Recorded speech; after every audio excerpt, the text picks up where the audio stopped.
ಹಾಲಿ ಹಾಗೂ ಮಾಜಿ ಶಾಸಕರ ಮಧ್ಯೆ ಲಪುಟ ಮಾತಿನ ಕದನ ಶುರುವಾಗಿದೆ.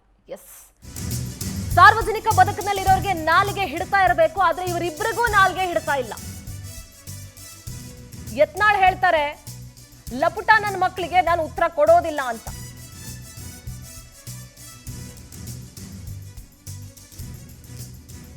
ಕಲಬುರಗಿಯಲ್ಲಿ ರೇಣುಕಾಚಾರ್ಯಗೆ ಕೌಂಟರ್ ಕೊಟ್ಟಿದ್ರು ಯತ್ನಾಳ್ ಹೇಳಿಕೆಗೆ ಇವತ್ತು ರೇಣುಕಾಚಾರ್ಯ ಕಿಡಿಕಾರ್ತಾ ಇದ್ದಾರೆ.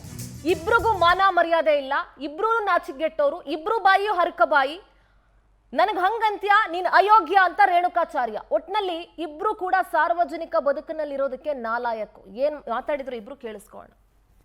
ಮಾನ ಮರ್ಯಾದೆ ತಮ್ಮ ಟೀಮ್ ವಿರುದ್ಧ ಮತಿಪ್ರಮಾಣ ಆಗಿದೆ ಅಂತ ಹೇಳಿ ನೀವು ಇನ್ನು ಮ್ಯಾಗ ಹೇಳಿರ್ತೀನಿ, ಇಂಥ ಲಪುಟ್ ನನ್ನ ಮಕ್ಕಳದು ನಮ್ಗೆ ಏನೋ ಪ್ರತಿಕ್ರಿಯೆ ಕೇಳಬೇಡ್ರಿ. ಚಲೋ ಏನೇ ರಾಜಕಾರಣದಾಗ ಸ್ವಲ್ಪ ಏನಾರೇ ಮಾನ ಮರ್ಯಾದೆ ಇದ್ದವ್ರದ್ದು ಕೇಳ್ರಿ.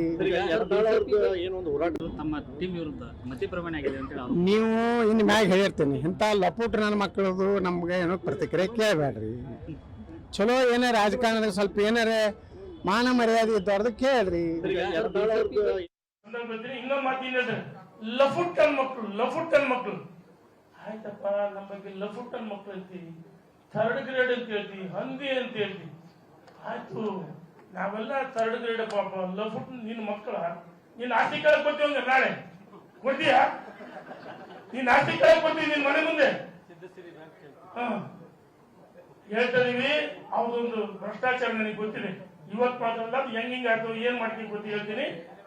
ನಾವು ಇದಾದ್ರೆ ನೀವ್ಯಾರಪ್ಪ ನಮ್ಮ ವಿರುದ್ಧ ಮಾತಾಡೋದು? ಅಯೋಗ್ಯ. ಜನ ತೀರ್ಮಾನ ಮಾಡಿದ್ರೆ ನೀವು ಅಯೋಗ್ಯರು.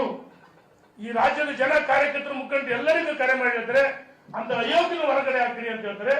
ಪಕ್ಷದಿಂದ ಇಡೀ ರಾಜ್ಯದ ಕಾರ್ಯಕರ್ತರು, ಮುಖಂಡರು ಧ್ವನಿಯಾಗಿ ನಾವು ಹೋರಾಟ ಮಾಡ್ತಾ ಇದೀವಿ.